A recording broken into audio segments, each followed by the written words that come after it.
متحمل نہیں ہو سکتے اب کہ اب کوئی شہید حسینی کسی سقیفہ کی زد میں آئے۔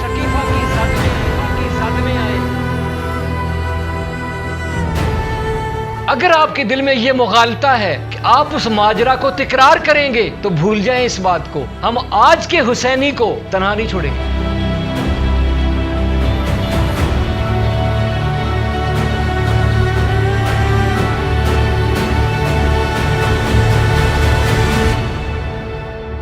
شہید حسینی زندہ ہے، مانوی لحاظ سے بھی زندہ ہے اور فزیکلی بھی اللہ نے ایک اور شہید حسینی دیا ہے۔ ہمیں چاہیے وہ لوگ کہ جنہوں نے شہید حسینی کو تنہا کیا اور جن کے بارے میں رہبر کبیر نے ارشاد فرمایا کہ اگر یہ لوگ اپنی ذمہ داری پوری کرتے تو شہید حسینی ہمارے درمیان موجود ہوتے۔ آج پھر ایک عارف اور عالم اگر ملا ہے اور آپ کی پھر وہی والی رگ پھڑک اٹھی ہے، بجائے ساتھ دینے کے آپ چپ تھے، قوم کی زبان کوئی نہیں تھی، تو اگر زبان ملی ہے تو زبان کو بولنے دو، اگر خود کچھ نہیں کیا تو کسی اور کو تو کرنے دو۔ مکتب آل محمد علیہ السلام کا جو حقیقی چہرہ ہے وہ اگر دنیا کے سامنے پیش کیا جا رہا ہے تو ساتھ دو، مزاحم مت بنو۔ اور بالاخص بات یہ کہ جو دوسرا نقطہ عرض کیا ہے کہ شہید حسینی کے ساتھ جو کچھ ہوا اور وہی کچھ آپ حسینی ثانی کے ساتھ کرنا چاہتے ہیں، بھول جاؤ اس بات کو۔ اب وہ دن گئے کہ جب آپ کی امامیں اور ابائیں اور قبائیں دیکھ کر لوگ ہاتھ چومتے تھے، اب لوگ صرف ہاتھ نہیں چومیں گے، آپ کا ہاتھ پکڑ کے پوچھیں گے کہ جب غالی اور نصیری کفر اور شرک بکتے رہے، آپ کی رگے شریعت نہیں پھٹکی اور ملت کی اکثریت کو